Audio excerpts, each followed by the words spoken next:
গরিব অসহায়, আমাকে যদি ধরেন শিল্পকলাতে কোনো আর্থিক সহায়তার জন্য আমি চাইতে যাই, আমাকে ডাইরেক্ট খারাপ প্রস্তাব দেয়।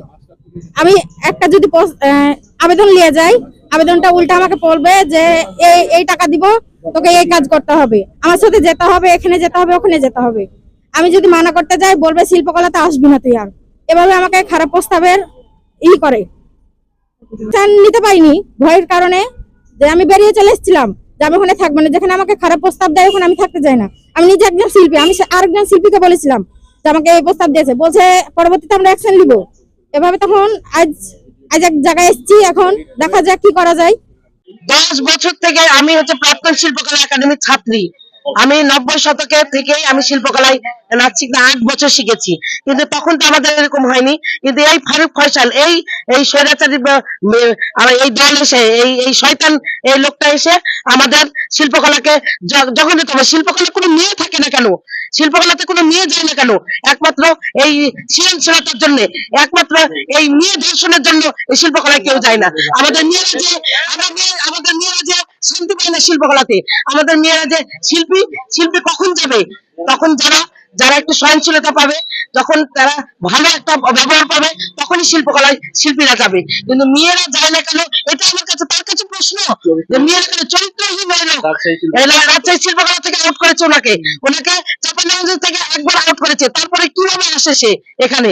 তবে আমরা শিল্পী সমাজ ওকে ধিক্কার জানাচ্ছি, সে যেন পদত্যাগ করে, অতি শীঘ্রই যেন পদত্যাগ করে। আমরা তার পদত্যাগ চাই। আমি একজন সাধারণ ইসলামিক শিল্পী হিসাবে বলতে চাই, আমাদের যেটা কালচার অফিসার ফয়সাল, রজব, এদের মাধ্যমে আমাদের শিল্পকলায় কোনো জায়গা হয়নি। অন্যান্য শিল্পী গোষ্ঠীকে কোনো জায়গা দেওয়া হয়নি যে প্রোগ্রাম করবে, সেখানে প্রতিযোগিতা করবে। রমজান মাসে কোনো প্রতিযোগিতার আয়োজন তারা করেনি। হ্যাঁ, ইসলামী শিল্পীরা যদি রমজান মাসে সেখানে যে অডিশন দিত, কিছু দিত, তাদের যাতায়াত ভাড়া দিতে দেয়নি। আমাদের বড় বড় শিক্ষাগুরু আছে এখানে, অনেকেই ইসলামী গান শিখাতে কি বলে আমাদের গান শেখাতে, তাদেরকে কোনো মূল্য দেয়নি, তাদের যাতায়াত ভাড়া কোনো কিছুই দেয়নি। করে আজ যত আমাদের মহিলা শিল্পী আছে তাদেরকে কুপ্রস্তাব দেয়, তার বাড়িতে পার্সোনাল কাজের জন্য ডাকে। তা আমাদের খুবই দুঃখজনক। আমার 4 করে 3বার শেষ হয়ে গেছে, এখন কোনো সার্টিফিকেটের মুখ দেখতে পাইনি। সার্টিফিকেট যদি আমরা চাই, পার্সোনালি ভাবে আমাদের কাছে টাকা চাওয়া হয়। আর আমরা যখন যে টাকা রসিদে শোধ করি, বলছে কালচারাল অফিসার নাই, কালচারাল অফিসার আসলে সিগনেচার করবো। সিগনেচার এখন পর্যন্ত আমরা কোনো রসিদ পাই না। দীর্ঘ 10 দিন থেকে ফয়সাল আসছে শিল্পকলাতে, সেদিন থেকে আমি শিল্পকলাতে মাটিতে পা দিই না। এই কারণে তার ব্যবহার এত দিনা, তো কোনো শিল্পীটাকে তো পয়সা করে তো দেয় না, ছেলেপিলে আমরা কাছে বলে।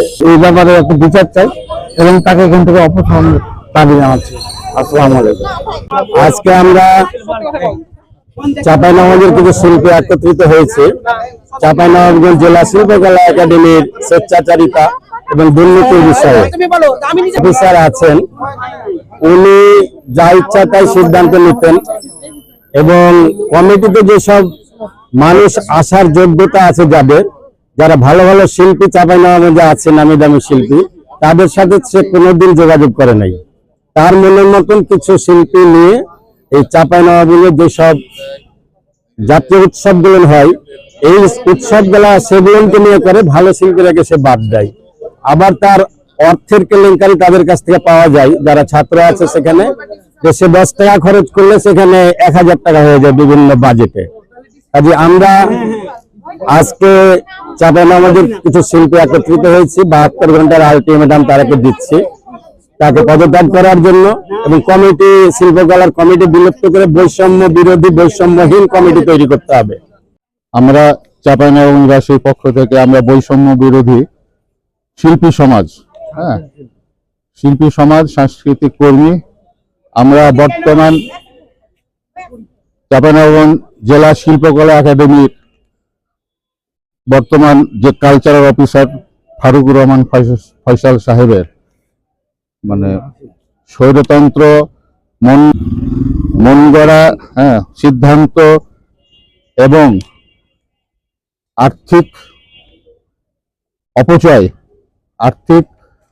আর্থিকভাবে বিভিন্ন অনিয়ম এবং শিল্পীদের যথাযথ মর্যাদা না দিয়ে মন গড়া ভাবে শিল্পকলা একাডেমিকে পরিচালনা করছেন। আমরা ওনার এই কর্মকাণ্ডের জন্য আমরা ওনার অপসারণ চাই, পদত্যাগ অথবা অপসারণ চাই।